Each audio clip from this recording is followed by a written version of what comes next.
Hello! Magandang umaga, tanghali, hapon at gabi sa ating mga viewers. Sana maganda ang araw nyo dahil kami, alam namin sa sarili namin na maganda kami at maganda ang araw namin, di ba? And this is PB&J. Kwentuhang di mo pagsasawaan. All-in-one life success stories na mapapasana all and inspire ka. Ito ang podcast na pakikinggan mo sa almusal, tanghalian at hapunan. Ito ang PB&J, hosted by Gemma Galanza and Ella De Jesus. Peanut Butter and Jella, brought to you by Arena Plus Network. Dito, sama-sama sa arena.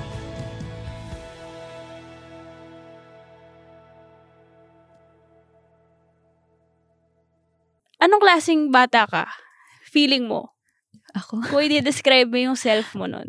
Ako nung bata ko, feeling ko ma-observe din talaga ako sa paligid ko. Feeling ko bata pa lang ako, seryoso na ako. Feeling ko matanda na ako ng bata pa lang ako. Yung hindi ko masyadong ine-enjoy din talaga yung life na parang ganyan, gusto ko talaga na napaperfect ko yung isang bagay o gusto ko agad nagagawa siya. Bata ka pa lang? Oo. Ganyan na yung ano mo? Oo, may isang time na yung teacher ko, na coach ko siya dati. So parang dinamdam ko talaga kasi na parang hindi ako naka-attend ng recognition namin. Wait, high school ba to? High school. So hindi ko na-attendan yung recognition namin. Tapos pinagalitan niya ako na, ang yabang ko na daw, ganyan-ganyan. So parang for me lang, ito lang naman yung time ko makapagpahinga kasi nga, nung high school kami, since elementary na naglalaro ko, hindi ko nga na-feel maging bata. Hindi ko na-feel, like, sobrang ikli lang ng panahon na na-feel ko na naglalaro ko sa labas, na kasama ko yung mga childhood friends ko, ganyan. Kasi nga, grade 4 pa lang ako, parang nagtatrabaho na ako. Like, naglalaro na ako ng volleyball. So, grade 4 ka nag-start? Grade 4 ako nag-start. Ang aga. So, parang, ang ginagawa ko yun nga, kain, tulog, pasok, training. So, yun yung buong buhay ko na ginagawa ko since grade 4 ako. So, kaya, parang, yun lang yung time, nung pinagalitan ako nung teacher ko na, ang habang mo na, hindi ka umattend, ganyan-ganyan. So, wait, ba't hindi ka naka-attend? Kasi, wala. Kasi, for me naman, hindi masyadong special yung award ko, ganyan. Kasi as an athlete lang na may award ka. Okay. So, parang, ipahinga ko na lang kasi yun lang yung pahinga ko. Tapos, sobrang dinamdam ko siya na parang, yun lang, iniisip ko na, wala akong mali, ganun. Nasaktan talaga ako ng sobra. Na masyado akong siniseryoso yung mga bagay na siya, siguro ang gusto niya lang na bigyan mo din ng pansin yung mga bagay na binibigay sa'yo. Ganyan. So, ang aga mo pala naging seryoso sa buhay? Yes. Parang grade 4, hirap ka na? Oo. Diba lagi ko nga sinasabi sa'yo, yung tulog ko, matutulog ako 11 p.m. and then gigising ako 4 a.m. Ganun na ako. So, ang takeaway, grade 4 pa lang, puyat na siya. Puyat ako. Yes. Di ba kaya sa mga interview, lagi ko sinasabi, 7 a.m. ang tulog ko. Totoo talaga, guys. Kasi sabi ko, baka 7 p.m. Sorry. O, di ba sobrang, pagkatapos graveyard. Wala pang training. Tulog na. 7 p.m. tulog na ako. Kasi sabi ko sa kanya, parang ngayon pa lang ako nakakabawi ng tulog talaga sa buong buhay ko. So, kaya pag kailangan ko talaga, pag naramdaman kong antok na ako, tutulog na talaga ako. Ganun. So, ikaw, ano naman ang childhood experience mo? Ano kang klaseng bata dati? Ako kasi nung bata ako talagang, alam mo yung batang kalye?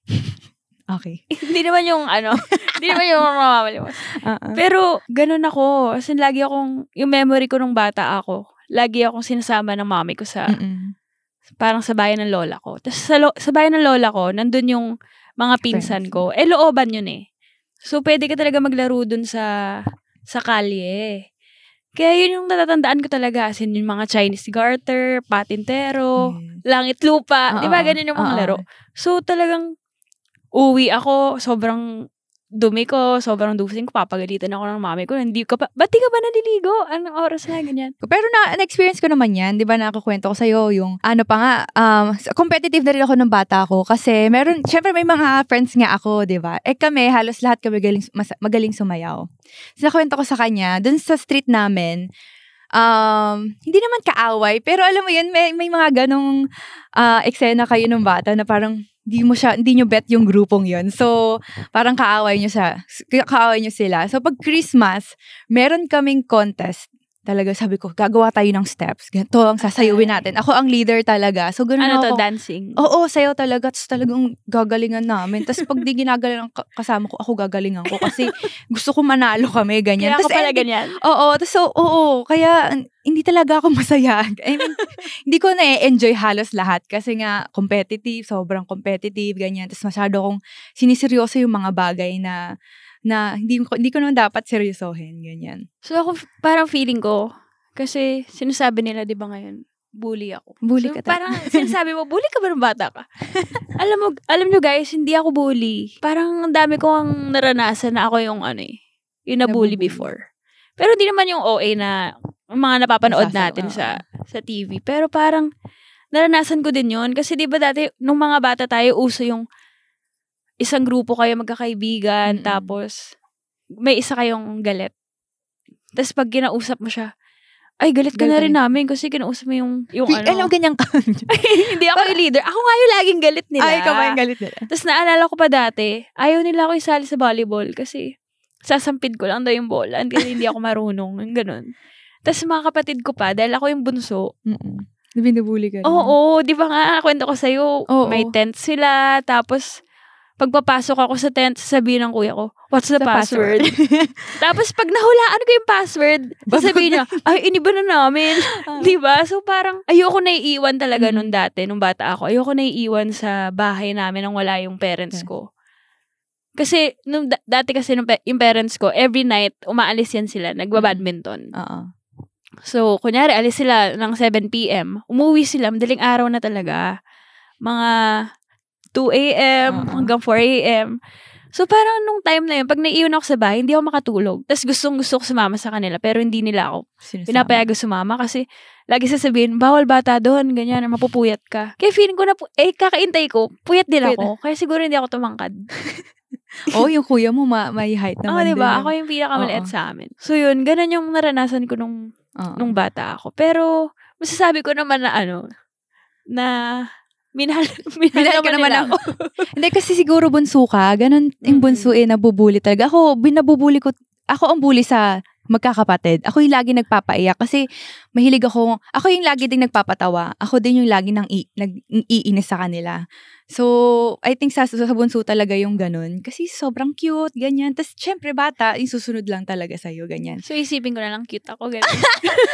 Ayaw mo nun, cute ka, ganyan. Pag ikukukwento ko sa'yo, di ba, parang, ito si Ann, ganyan, si Janelle. Tapos, gustong-gusto niya talaga ma-meet kung sino yung mga friends ko. Pero next time, sana makita mo sila. Alam nyo kasi, guys, kapag nagkukwento si Gemma sa akin, palagi siyang, alam mo, dun sa Landayan, pinakamasarap na adobo na tikman ko. Parang mga ganun yung kwento niya.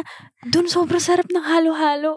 Kaya parang ako, pag nakikinig ako ng kwento niya, sige nga, puntahan niya natin. Alam mo yun, parang gusto ko i-immerse yung self ko. Tapos, as in, sobrang specific ko na, kinukwento niya ko ano itsura ng bahay nila dati. As in, ganito ako specific. Sige nga, ikwento mo nga sa akin. Pagpasok nyo, anong kulay yung gate nyo? Tapos sa kaliwa, ano makikita mo? Tapos di ba, isang beses, tinakot mo pa ako na pagtingin mo sa kanan, nandyan si Lola. At saka hindi nabubuo, alam namin na buhay na yung araw kapag bubukas na yung tindahan ni Tita Rose. Okay. Lagi ko kinukwento, sabi ko, si Tita Rose ang isa sa mga pasasalamatan namin dahil isa silang nagpautang sa amin nung naghihirap kami. Ngayon, kasi hindi naman din kami talaga, ganun, talagang naka-experience kami ng paghihirap din talaga. As in, umabot kami ng kinakain namin, sardinas, tsaka inya. Yun din yung isang, alam mo, hindi ko alam, kasi dati hindi ako nasasarapan. Well, ngayon okay na siya. Pero gusto niyang itry yung sardinas na may miswa. Sabi ko, yun lang yung ulam namin minsan. Minsan nilalagyan pa namin yung parang, basta gulay siya na bilog, na parang ampalaya. Hindi ko alam yung tawag doon. Basta ganun patola? Siya. Hindi patola. Hindi ko alam tawag. Upo? Hindi, Tao?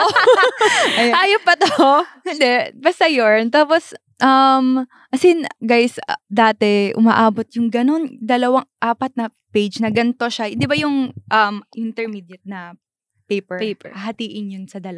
Sa 4 na papel na ganun, back to back. Ganun karami yung inuutang namin talaga kay Tita Rose. Shout out kay Tita Rose. Tita Rose. Kung nasan ka man, Tita Rose. You're the best. Ayan. Pero yun, hindi talaga, as in buhay talaga yung araw, start na ng araw namin pag nagbukas siya. And which is 3 a.m. yun, guys. So, si Mama din doon nagsa-start yung araw. Dati ba, yung lugar niyo, syempre, di ba, nakapunta na ako sa inyo. Sobrang laki na ba lang in-improve yan? Ikaw, paano mo malalaman na nag-start na yung araw mo dun sa inyo? Kasi nung bata ako, late ako magising nung bata ako mga 12. Pero syempre nung nag-aaral na ako, since magkakasama kami nila ate, isa lang yung banyo namin. So, una-unahan. Pero mas maaga yung pasok niya, kunyari ganun. So, ako yung medyo late na gigising. So, nakaayos na sila. Tapos ako na yung late na magigising. Tapos naalala ko, ayok pa maligo. Parang ganun. So, yung helper namin, kukurtin niya ako. Sabi niya, ayaw mo talaga maligo. Ganyan. So, parang, baka doon nagsisimula yung araw ko sa kurot ng helper namin na parang, gising ka na, kailangan mo na maligo. Ganyan. Dati ba maingay sa inyo? Oo, maingay na talaga. So, marami na, kasi tabing daan nga yung bayan namin. So, baka isa din yung sign. Pero kahit naman natutulog tayo, maingay talaga. So, umaga't gabi, maingay naman talaga doon. Maingay kasi guys, may mga tricycle tsaka jeep na dumadaan na lagi niya nilulubugin na botas. Ikaw, meron ka ba mga parang memorable moments growing up? Ako, madami. As in, meron, yung bahay nung ninong ko, dun din yun sa street namin. Yung bahay ng ninong ko, meron, mataas kasi yung, di ba yung bahay nyo? Pataas yun. Medyo mas mataas pa dun. Tapos, meron siyang ninong. Meron siyang pababa na daan. So, yung kapitbahay namin, yung anak ni Tita Rose na si Ross. Hello, Ross. Ayan. Ross Gela. Ayan. Si Ross. Meron silang, yung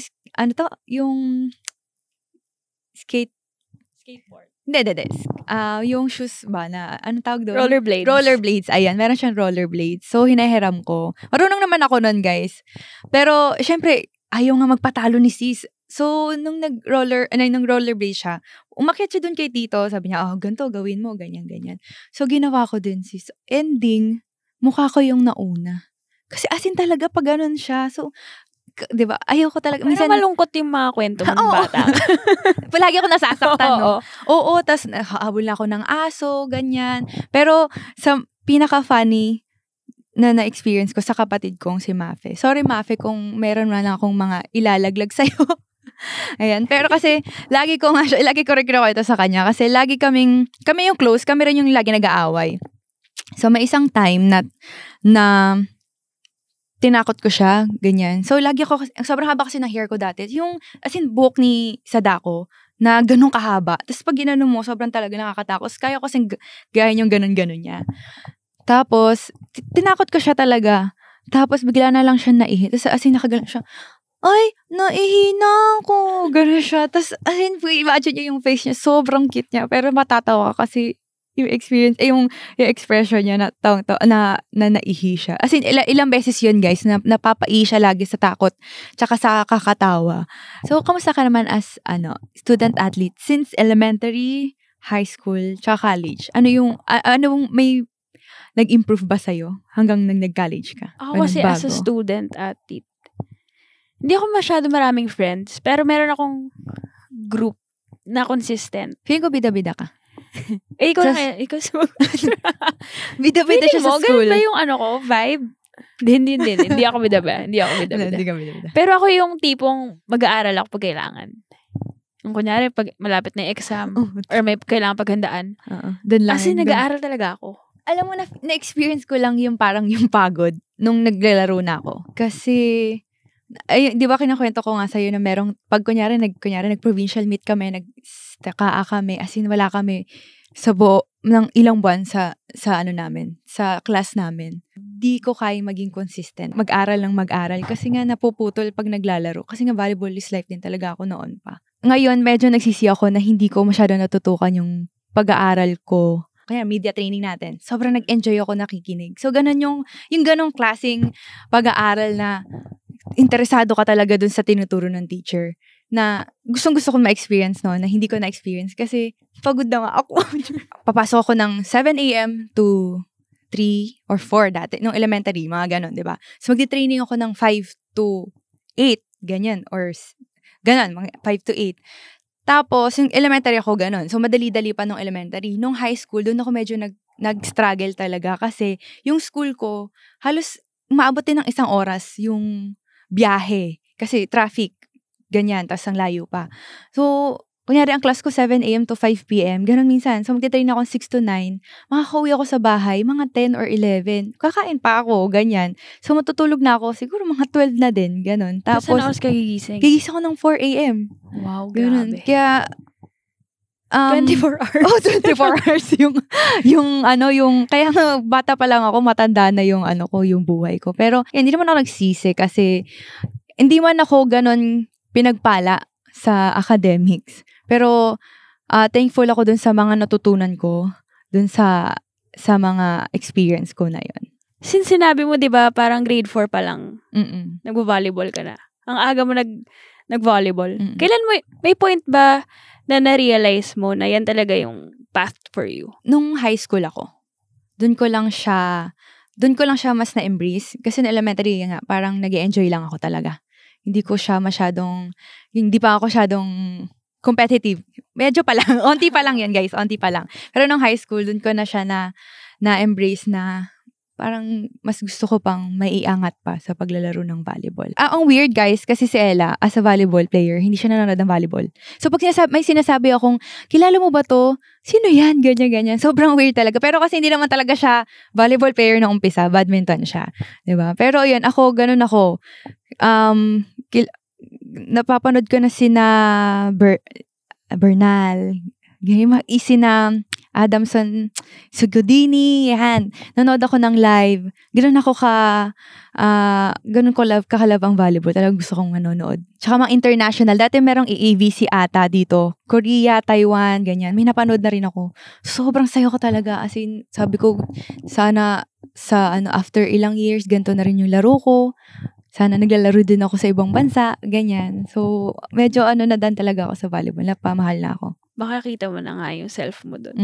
Ako kasi nung time ko wala. Hindi kasi, di ba nga badminton ka? So, ikwento mo muna nga yung badminton mo. Yung badminton to volleyball. Paano ka naging volleyball player? Since, di ba nga sabi ko sa'yo, binubuli ako na, huwag kang sumali, sinasampid mo yung bola. So, kasi ako talaga, badminton player. Nag-start ako, 7 years old. Kasi dahil maliit akong bata, hanggang ngayon, maliit na matanda. Matanda ka naman. As in, meron pa ako yung special na raketa na iniklian. Ganun. So, since yung parents ko nga, lagi naglalaro ng badminton, pag sumasama ako sa kanila, alam mo yun, nakikilaro ako, hanggang sa na-enjoy ko siya. Tapos talagang tinutukan ko siya ng time na every summer, nagtitraining camp ako ng badminton. Yung coach ko nung high school, si Coach Ella din yung pangalan niya. Shout out, Coach Ella. Dami nang sinashout out dito. Barkada siya ng parents ko. Tapos kalaro nila ng badminton. Siya nga yung coach namin dun sa St. James. So sabi niya sa akin, mataas ka naman tumalon. Kasi ewan ko ba kung bakit sa badminton, alam mo yung jump smash, gano'n. So pag papalo ka naman, tumatalon ako. So sabi niya, subukan mo nga, subukan ko daw mag-volleyball. Sabi ko, hindi naman ako marunong. Grade school ako, grade 6. Niya ako, parang inaya o first year high school na. Pero naglalaro lang ako sa intrams. Di ba yung parang intrams? So, kahit nga serve na gano'n, hindi ko kayang ipasok. As in, may umaangat lang dyan yung bola. So, yun, nung sinubukan niya akong kuhanin, ginawa niya pa ako setter. Unang-una setter. Sa sobrang kaba ko, ayoko mag-set. Lahat ng bolang pumupunta sa akin, in-over ko. As in, the-drop ko. O kaya basta hindi ko isi-set. Kaya siguro, sabi niya, hindi ko pwede mag-setter. Kasi wala na, inangkin ko na lahat. Kaya ginawa niya akong, tinuruan niya ako mag-spike. So, yun. Pag nagko-compete ako kasi sa badminton, mami ko lang yung kasama ko. Kasi singles yung event ko. So, pag magko-compete ako, lagi ako mag-isa. Yung mami ko din, sasama siya sa akin sa competition. Tapos, alam mo yun, pag nanalo ako, mag-isa ako. So, yun yung na-feel ko sa volleyball na wala sa badminton. Pero late na ako natuto. Paano ka celebrate pag nagbabadminton? Gusto ko lang malaman. Paano kasi celebrate? Paano ka mag-celebrate? Kaya nanalo ka na. So, paano ka nag-celebrate? Di ganyan. Kaya mag-isa ka lang gawa ganun. Galing mo. Kasi mag-isa ka lang. Kasi ako, na-experience ko lahat. Team sports talaga. Paano pag badminton? So, wala kang ganun. Diba? Wala. Sige na. Mo lang yung racket. Umipikit lang ako. Yes. Nice one.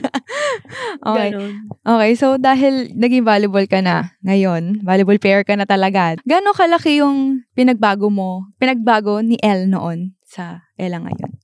Feeling ko wala ako masyadong taray. Masama pa rin ugali ko. Ikaw na consistent.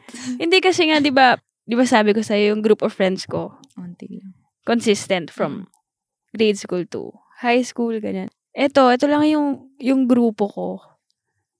Hanggang pagtanda ko. Na hanggang ngayon, dala-dala ko sila sa buhay ko. Pero siguro yung until now talaga, yung college friends ko na, yan na sila, Alyssa, sila lang. Di ba na-meet mo na sila? Kapag kailangan ko ng someone, sila yung unang-unang kong lalapitan na alam kong for life na hindi ako iiwan. Galing mo nga. Nainggit ako kasi ang dami niya.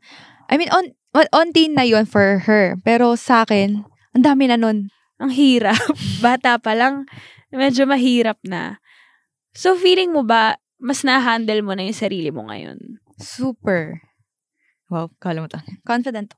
Kapag may mga bago akong may experience, mas na-handle ko na siya ng maayos. Hindi ko na dinadaan sa mataas na emotions, ganyan. So, mas nag-iisip na ako bago yung nafe-feel ko. Yung puso ko, wow. Yung nafe-feel ko. Kasi ako nag-risk lang talaga ako kung ano yung naisip ko na parang makaka-help sa akin, i-go ko talaga. Yung parang minsan hindi ko na nga naisip yung paligid ko Yung mga tao sa paligid ko, ganyan. Basta kung ano yung parang okay sa akin, gagawin ko. So, yun parang medyo nagpahamak sa akin. Ganyan. So, may mga decision talaga ako na hindi nakatulong sa akin. Pero, hindi rin naman to yung humadlang sa pangarap ko or humadlang sa akin para maging better version ko. Mas tama na yung decision ko, mas tama na ako mag-isip, mas tama na yung emotions na gagamitin ko sa mga dumadating sa akin problema. Dati, parang iniisip ko na ang malas-malas kong tao, ganyan. Ano ba? Tanga ba akong tao? Yan naman, sobrang bigat ko, ang hard ko talaga sa self ko noon. Hindi ko alam naman sa kino-compare yung life natin. Hindi ko nga, ayun yung tinatanong ko, parang hindi ko alam, ano ba ako? Malas ba ako, ganyan, or mali lang talaga yung mga decisions ko sa life, ganyan. Ikaw, parang naiinggit ako sa kanya na sobrang smooth ng life niya, na hindi niya masyadong na-experience yung na-experience ko. Dahil ba, ganun ka na mag-isip, diba? Or ako, ganun din ako mag-isip, pero okay lang sa akin, kasi mas gusto ko na ganun ako matuto. Ito guys, siya yung player na hindi kang ngingitian. Lagi mo sinasabi yan. Oo. Kasi sabi ko, si Ate Z nga, nginingitian ako, hindi naman kami close. Ganon. Hindi kami ganon Pero, like, yun, si Ate Z, si Ate Charo nga Ate Charo na yun ngumingiti pa sa akin. Sabi ko, siya talaga never Charo Santos. Oo. Sorry. Charo Santos ba sabi ko? Ate Charo Soriano. Oh, sorry po. Si Ate Charo nangingitian ko. Tapos ikaw never ka talaga, hindi ka ganon. Hindi kasi mahihain ako. Oo, ma-judge nyo talaga siya na masungit. Hindi kasi, parang hindi ko alam kung paano approach yung, kunyari, hindi ko naman siya kilala. Tapos, alam na mami ko yan. Kapag kunyari, meron akong makikita sa mall na kakilala ko. Sasabihin ko, wag tayo dumaan dyan. Hindi dahil ayoko siya makita, pero parang hindi ko talaga alam kung paano ako babate. Or yung ayoko yung, hi, tas ang awkward, alam mo yun, parang hindi ko naman masyadong kaklose. So, hindi ko alam kung paano ako mag-start ng conversation. So, ganun lang. Pero, pag nakilala mo ako, hindi talaga ako masungit. Or pag, kunyari, nagkakilala na tayo, or meron na tayong, hindi naman history, pero yung parang nagka-interaction na tayo before, lagi, nauuna naman akong bumate. Pero that time kasi, never pa naman talaga tayo nag-usap. Pero, ewan ko, parang naisip ko, ako naman nagagawa ko naman yun. Ngiti lang ako, gano'n. Tapos ikaw talaga, lang siya. Ganyan lang siya. Pero hindi mo naman din mafe-feel sa kanya na, Ella DJ ako, Ella De Jesus ako, ganun. Pero parang, hindi lang talaga siya tumitingin. Kasi nga, nahiya siya. Oo, nahiya ako. Tsaka, hindi ko lang din alam kung paano mag-approach una. Pero siguro, na-improve ko na siya ngayon. Oo, super. Diba? Pati, kunyari yung, maging sweet siya sa friends niya. Kay Eliza lang yun. Kay Eliza lang. Kami dalawa lang ni Eliza yung hindi kaya ng sweet talaga. Oo, na maging sweet sa isa't isa. As in, siya yung exception sa friends ko. Kaya din naman, sweet kami. Kami ni MG. Si Toti. Oo, si Toti, diba? As in, kaya mag-hug. Oo. Tapos yung mga pag-gano'n, kayo nga na atila, hindi nyo kaya magyakapan eh. Oo. Ewan ko ba kung ba't ganun yung nabuo naming friendship nila eh. Pero kami din naman yung, alam mo at the end of the day, kahit anong mangyari, alam naman namin na buong buo yung pagkakaibigan namin. Hindi, alam mo yung mga kapatid ko, lagi nila sinasabi, tawag nila sa akin bato. Kasi, hindi ko daw mapakita yung emotions ko. Which is feeling ko, hindi ko alam kung selective lang ba ako sa pagpapakita ng soft side ko. Pero ikaw, di ba, parang, ikaw siguro yung number 1 na tao na kayang sabihin na hindi yun totoo. Umuo ka. Oo. Yeah. Pinilit pala. Pinilit. Pero totoo, oo. Hindi niya alam na fluffy ako dati. Oo, chubby ako dati. Kasi fluffy din ako. Hanggang ngayon. Hindi, 76, ano ka na nun? Ay, oo. Batak pala ako ng 76. Batak ka na nun 76. Baka kaya, Okay, hindi ka namamansick. Oo, kasi may muscle ako na. Alam mo, minsan na pumapasok sa isip ko yun. Paano kaya kung wala ako ngayon? Kung nasaan ako ngayon? Like, tahimik lang ba yung life ko? I mean, klase ng player na nagpa-perform ng maganda, pero hindi ganun karami yung attention. Like, attention na hindi natin gusto. May magagandang attention na nabibigay sa akin, pero mas madami ding attention na hindi natin kailangan. So, yun. Kaya minsan parang napapaisip ako, paano kaya kung ganun lang ako? Masaya kaya? Ganyan. Like, hindi ko nafe-feel yung parang ayoko na maglaro or baka napapagod akong maglaro, ganyan. Kasi parang ngayon, hindi ka na lang naglalaro ng volleyball eh. Parang nag-entertain ka na rin talaga. So parang dami mong dapat i-consider na habang naglalaro ka. Which is, minsan nakakapagod. Nakakapagod talaga na lahat ng mata sa'yo. Alam mo yun, yung parang bawat kibo mo, may mali, may tama, ganyan. So, parang dati kasi, di ba, napagkwentuhan natin to nung high school, pag pumangat yung laro mo, okay lang. Babawi lang ako bukas, yes. 'Di ba? Parang ang dali lang na hindi mo kailangan damdamin yung isang araw na pumangit yung laro mo. Pero ngayon kasi, yun nga, sa sobrang daming factors na kailangan mo nang i-consider. Parang pag pumangit yung laro mo ng isang beses, parang burado na lahat ng magandang ginawa mo. Ng magandang nagawa mo. Oo. Na, ang laking kasalanan ba? Parang ganon. Na hindi ka dapat dyan, ganyan, ang dami mong naririnig. Kaya ang hirap din siguro kumilos, di ba? Sobrang grateful naman ako sa volleyball ngayon. Kasi hindi lang tayo nagkaka-benefit. Syempre yung mga kabataan ngayon na talagang nangangarap maglaro sa UAAP, sa national team. Alam mo yun, ang laki ng nabibigay ngayon ng volleyball sa life natin. Pero, ayun nga, hindi kami nagre-reklamo, guys. Pero, ayun lang, syempre tao lang din kami. Alam mo yun, nakakaramdam kami ng pain, nakakaramdam kami ng pagod sa mga, mentally ba? Yan, emotionally, na ang dami naming kailangan talaga i-consider. Which is, syempre, nandun din kami na kailangan tanggapin namin yung mga ganong klaseng bagay. Na dapat, paano namin kukontrolin yung isip namin na ganun talaga yung world natin, talagang medyo magulo talaga. Alam mo yun, nagte-therapy din kami mentally talaga na kailangan namin, hindi lang katawan yung kondisyon sa amin, pati utak talaga. Ayun nga, kailangan na lang talaga natin i-ignore yung mga bagay na hindi nakakatulong sa atin. At the end of the day, tayo pa rin ang iintindi sa mga ganyang klaseng bagay. Hindi, tsaka yun nga, at the end of the day naman talaga, ang pinaka nagma-matter lang naman na opinion yung mga importante. Oo, yung mga importante sa buhay natin, 'di ba? Yung nakakakilala talaga sa atin kung ano tayo. This is PBNJ, brought to you by Arena Plus Network. Maging updated sa sports podcast tulad ng PBNJ. Like and subscribe to the Arena Plus Network and PBNJ YouTube channel. Sama-sama tayo makipagchikahan. Kasama ang Arena Plus Network, sama-sama sa arena. Basketball is more than just the game. It's the culture, the players, and the stories behind every shot. Anong pakiramdam na maglaro sa finals? Paano nga ba talaga ang buhay ng isang pro player? At anong mga kalokohan ang nangyayari sa dugout? Lahat yan at marami pang iba pag-uusapan natin dito sa Basketboleros. Kung mahal mo ang laro, mas lalo mong mamahalin ang podcast na to. Hosted by Ranidel de Ocampo and GB Labrador. Brought to you by the Arena Plus Network. Sama-sama sa arena.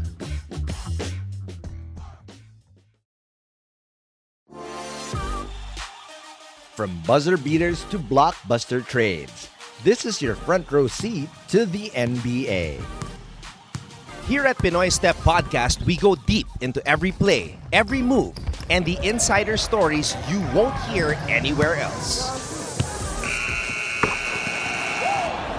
All the highlights, all the hot takes, walang mintis.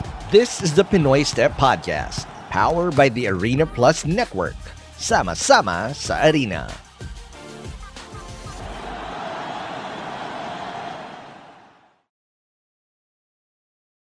Natatakot din ako sa thought na ano sunod, 'di ba? Parang for the longest time, eto yung buhay ko. Eto rin yung world na meron ako. Although na-try ko mag-corporate, 'di ba? For siguro mga 1.5 years din ako nag-corporate. Tapos hindi ko siya nagustuhan. Ngayon, natatakot ako mag-transition sa ano ba sunod after volleyball? Parang ano ba yung kaya kong gawin bukod sa volleyball? Sino nga ba ako kung hindi ako volleyball player? Alam mo yan yung mga tanong na pumapasok sa isip ko ngayon. Kaya minsan na-anxiety ako. Grabe siya ma-anxiety. Kasi namabot siya sa point na hindi ako nakatulog, ganyan. Oh, grabe siya mag-isip talaga. Kailangan mo na lang talaga siyang harapin at tanggapin at kailangan mo lang i-improve talaga yung sarili mo sa mga ganong klaseng bagay. Tsaka I think part ng life yun, di ba? Na nadadapa tayo, na nagkakamali tayo. Pero yun din naman talaga yung mga nagpapatatag sa atin, di ba? Doon tayo natututo sa mga pagkakamali. Parang naalala mo yung isang conversation natin na parang mo malalaman kung tama yung isang bagay. Parang ganun, di ba? Well, sabi mo nga, guide sa dahil rin kay Lord yun. Yung parang mga nagawa nila. Yung moral compass natin. Yes. Si Lord talaga. So yun, pinagdasal ko din talaga yun. Kasi dati talaga, umabot na rin ako sa point na isusuko ko yung pag-volleyball. Sobrang di na maganda yung decision ko. Kasi, unang-una sa lahat, ayoko ma-disappoint yung parents ko. So parang gusto ko na lang, ayoko na alam mo yung parang maglaho. Ganon, gusto ko na lang maglaho sa lahat na nangyari. Hindi ko kailangan tapusin yung buhay ko dahil lang dun. Tapos, parang after din nun, ang dami ding blessings na dumating sa akin. Di ba sabi ko sa'yo na parang, bakit, hindi ko naman sinasabing perfect ako. May mga mali naman akong nagawa noon. Pero bakit maganda yung bumabalik sa akin? Kasi yung mga nagawa mo, hindi mo naman intention na gawin. Kumbaga, nangyari lang siya. Nagkamali ka. Nagbago ka. Saktong-sakto na parang after ng lahat na nangyari. Ang daming blessings talaga. Sabi ko nga sa'yo, alam mo, sabi ko, good karma talaga kasi yung family ko, hindi nagkakasakit, walang nangyayaring masama sa kanila. Kaya sabi ko, hindi bad karma yung dumadating sa akin. Kahit na, alam mo yun nga sabi ko sa'yo, lagi ako nagsasorry kasi nga feeling ko mali lahat. Pero hindi naman lahat, mali ko lang. Ganon. So, parehas na may pagkakamali. So, pero ngayon nga, mas good karma yung dumadating sa akin. Thank you, Lord, na ginagabayan talaga yung family ko. And yun, yung career ko ngayon, na sinabi ko rin sa'yo na hindi ko ina-expect na lalaki din ngayon. Kasi, actually ngayon nung college, sabi ko, parang wala nang future yung volleyball ko, pagba-volleyball ko. Kahit hindi pa nag-i-improve yung volleyball, 'di ba? Hindi pa ganun kataas yung level ng competition nun. I think kasi 'di ba, sinasabi nila, ang number 1 dapat masaya ka sa ginagawa mo. Pero siguro kung di naman siguro all the time alam mo masaya ka. Siguro para ma-handle mo 'yun, kailangan mo laging bumalik dun sa, ano ba yung purpose? Kung bakit ka nandyan? Kung bakit mo ginagawa yan?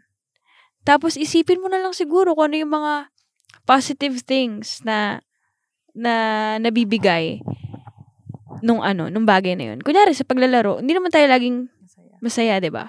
May mga time nga na talagang ayoko na maglaro, diba? Ito yung nagbibigay sa atin ng anxiety, ng stress. Pero, diba, at the same time, hindi ko naman may iwan yung teammates ko eh. Pag araw-araw nakikita ko sila, gumagaan na yung feeling na parang pag di mo sila nakita, ay namimiss ko na yung team, ganyan. So parang ako, ang ginagawa ko dyan, pag hindi na ako nakaka-feel ng happiness sa ibang bagay, hinuhugot ko talaga kung yung mga positive things na nakukuha ko doon. Kaya pag kunyari may nagme-message sa akin na, thank you kasi na-inspire mo ako dahil sa'yo, ganyan yung na-perfect yung exam ko. Alam mo yun, yung mga ganon, yung simple things na ganon, pero sa akin, malaking bagay yun. Kasi diba parang, wow, ako naglalaro lang ako, pero nababago ko pala yung buhay ng ibang tao.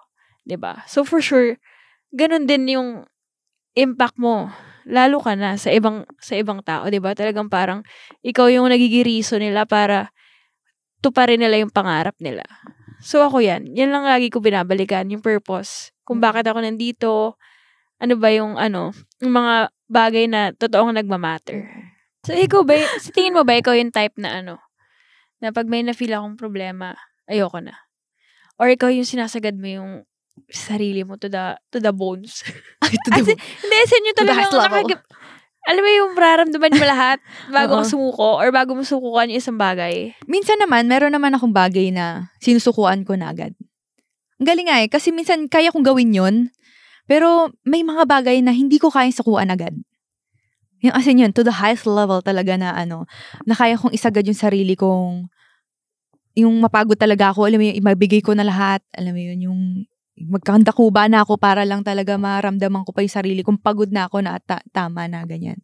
So, I think same naman parehas. Pero, mas more on ako dun sa sasagarin ko yung sarili ko. Kasi ayoko magsisi eh.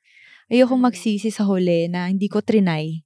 Ganyan. So, at least yun, kung napagod na ako, at least alam ko na sa sarili ko na tapos na ako. Nabinigay mo na Nabigay lahat. ko yung lahat. Ganyan. Pero dun sa mga bagay na susukuan mo bigla, tas meron naman sasagarin mo, di ba? Ano yung difference nila? Parang, nagbe-base ka lang ba sa feeling mo na, ay, ayoko na? Or ito yung bagay na pipilitin kong gandulo? Siguro yung sinasagad ko kasi, yun yung love kong ginagawa. I think, mapapasok na yung love doon. Pero kasi kung yung sinuko agad, parang, hindi ako sure doon sa mga bagay na yun.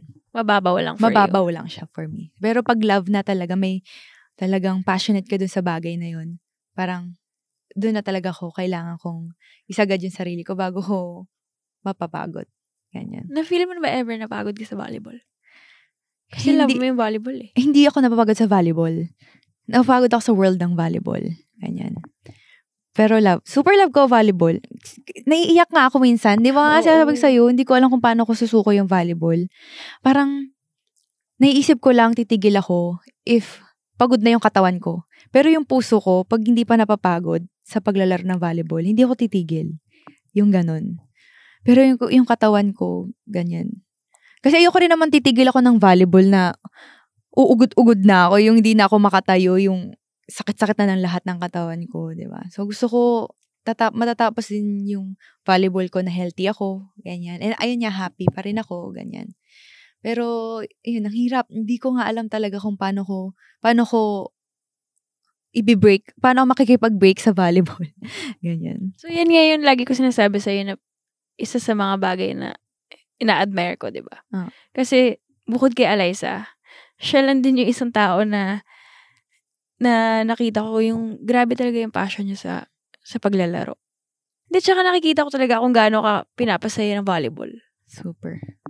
Kaya nga, di ba sabi mo minsan natatakot ka na, ano kaya ako after volleyball, parang kaya ko ba yung buhay ng hindi na ako naglalaro. Kahit na minsan nagre-reklamo ka na, ayoko na maglaro kasi napapagod ka na nga sa world.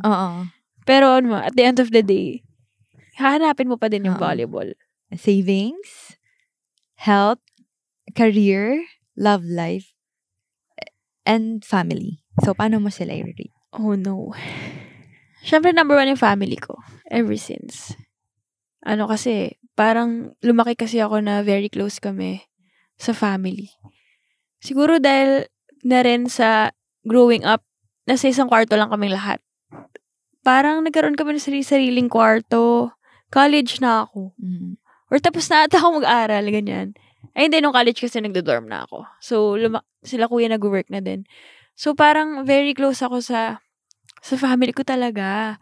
Na parang lahat ng gagawin namin, magkakasama kami. Di ba? Until now, sinasabi mo, kunyari, may kukuhanin lang ako, ma, sama ka. Di ba? Lagi kong kasama si mommy. So, yeah, number 1 sa akin ang family. And then, of course, health. Kasi yan ang puhunan natin.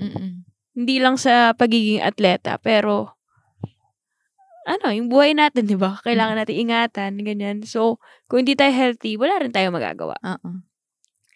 Tapos, pangatlo, savings. Yes. Yan.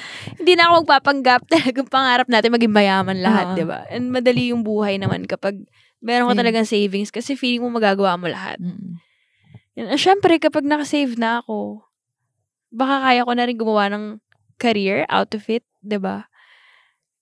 Kung hindi man volleyball, baka sa business, alam mo yun, yung makakagawa ako ng something na I'm passionate about. Other than volleyball.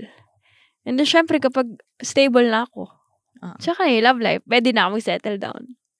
Pero di ko naman sinasabi na, di ko naman sinasabi na ikaw yung last priority ko. Okay lang. Parang, syempre, before naman akong humarap sa'yo, gusto ko, okay ako as, healthy ako, stable ako, diba? Hindi naman ako yung parang, asa lang ako sa'yo. Pero pwede rin. Galingan mo, Di ba, lagi ko siya niloloko. Galingan mo maglaro para chill lang ako. Di ba? Housewife daw siya. Hindi, pero yun siguro yung, yung list ng priorities na meron ako. Ako, health. First priority. Ano nga ba yung sinagot ko first? Family. Ako, health. Sure. Okay. Health, kasi iba na ngayon yung mundo. Parang ang bilis mo talagang magkakasakit. Tapos, ang daming nangyayari, di ba? Ang daming medyo hindi magagandang nangyayari sa natin. Sa paligid natin, mga kakilala natin, ganyan. Sobrang nagpapanik talaga ako, guys. As in, sabi ko, medyo na-anxiety ako sa mga nangyayari. So, grabe ako sa parents ko. As in, check up, ganyan. Kahit sa sarili ko, kahit sa atin, onting pa-check up ka agad, ganyan. So, alam mo guys, nagsimula to nung backstory lang. Nung nawala yung daddy ko. Kasi di ba nagkasakit yung daddy ko. So parang after nun, napraning na siya. As in lahat, bibili ako ng supplement na ganito, bibili ako ng ganito. Which is okay naman. Kasi dahil naman doon na-push din magpa-check up yung parents mo na regularly, di ba?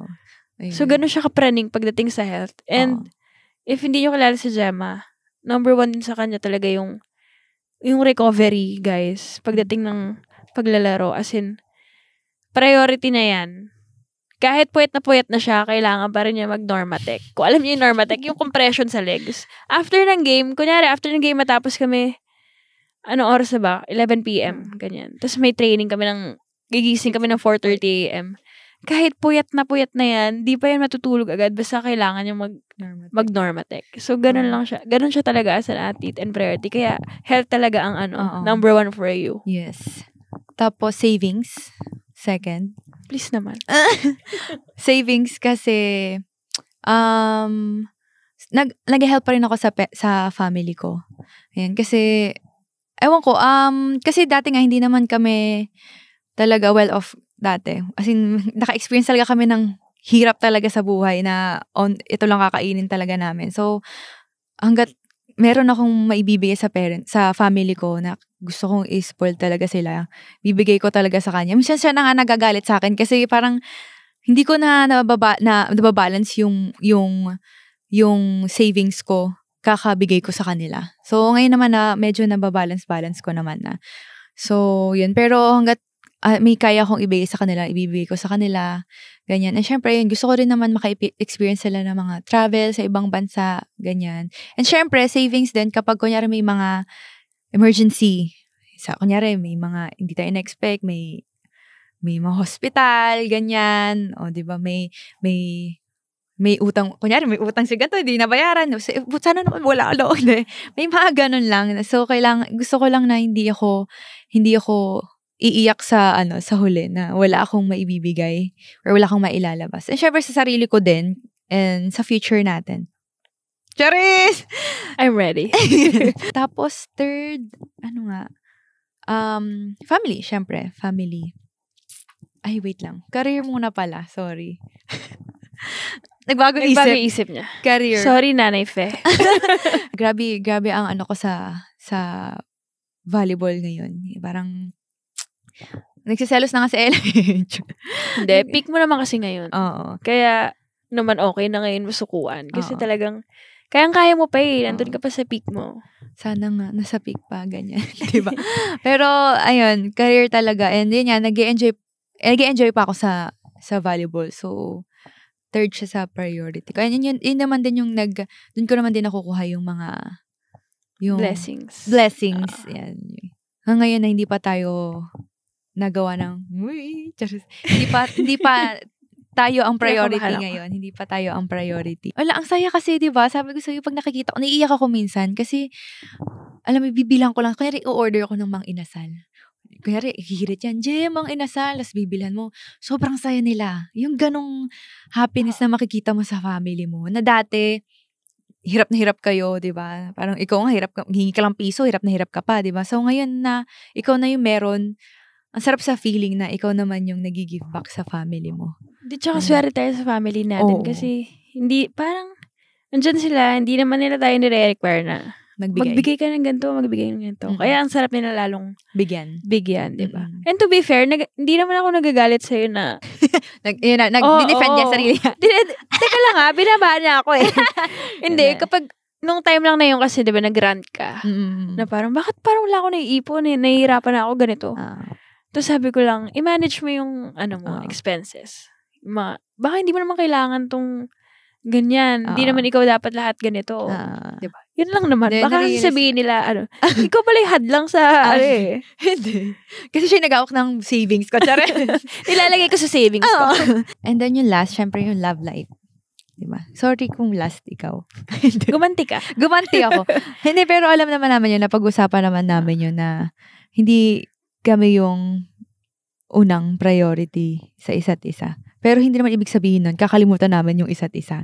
So habang pinapasaya namin yung pamilya namin, habang nagsisave kami ng pera, syempre para naman din sa future namin. So, nandyan kami to support each other. Wow.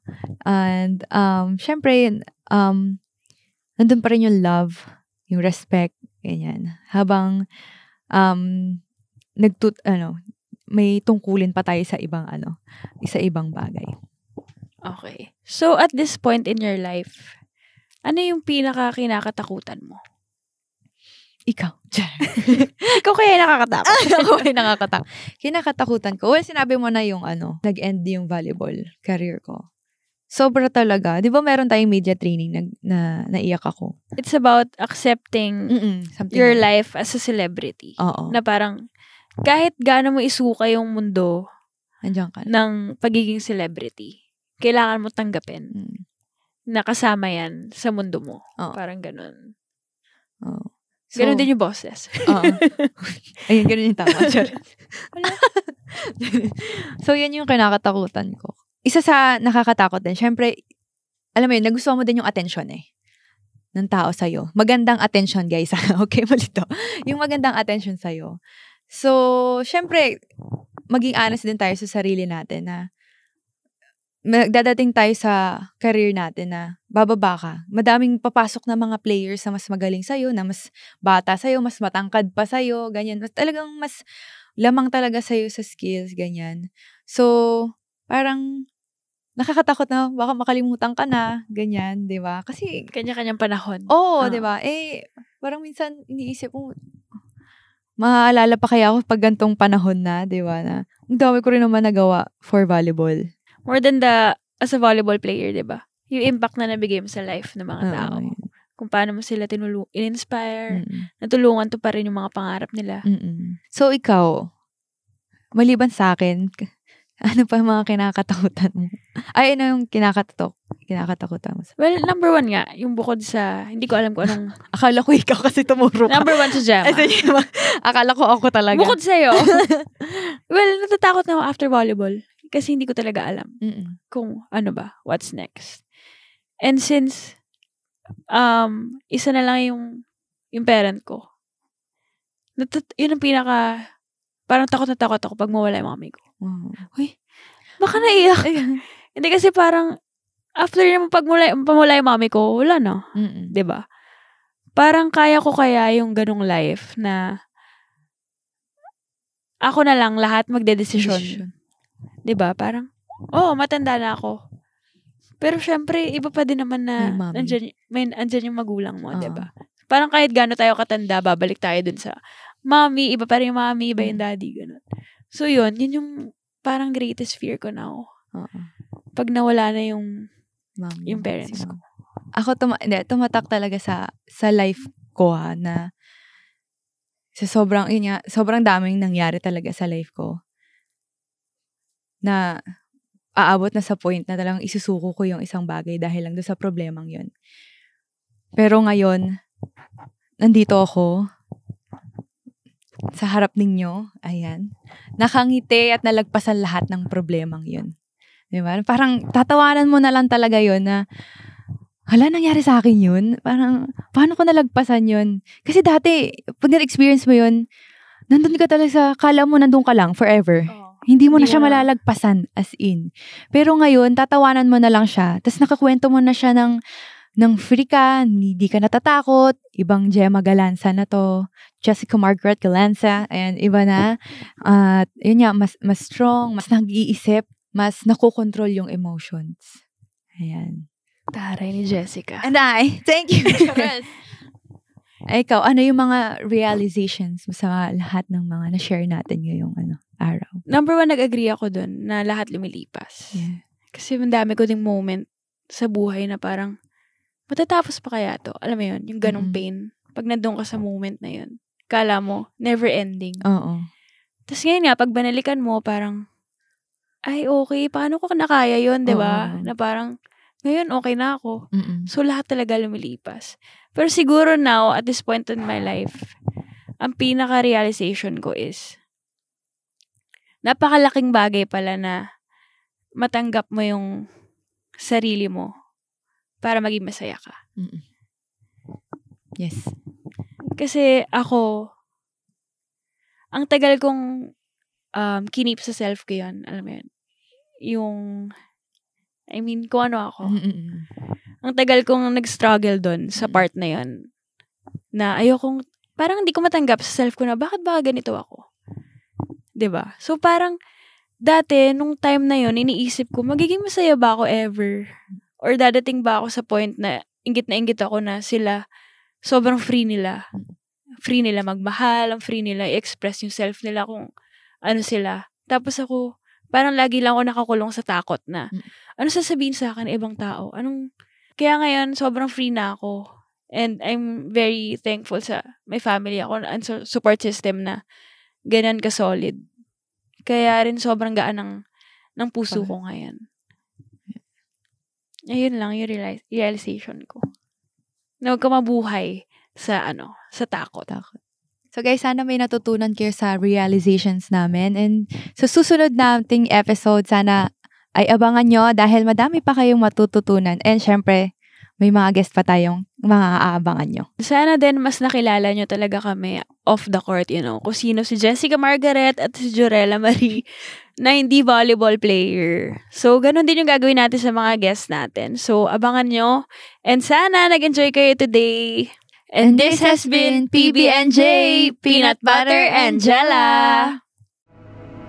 The views and opinions expressed by the podcast creators, hosts, and guests do not necessarily reflect the official policy and position of Arena Plus Network, the hosts of the program, or other programs of the network. Any content provided by the people on the podcast are of their own opinion and are not intended to malign any religion, ethnic group, club, organization, company, individual, or anyone or anything.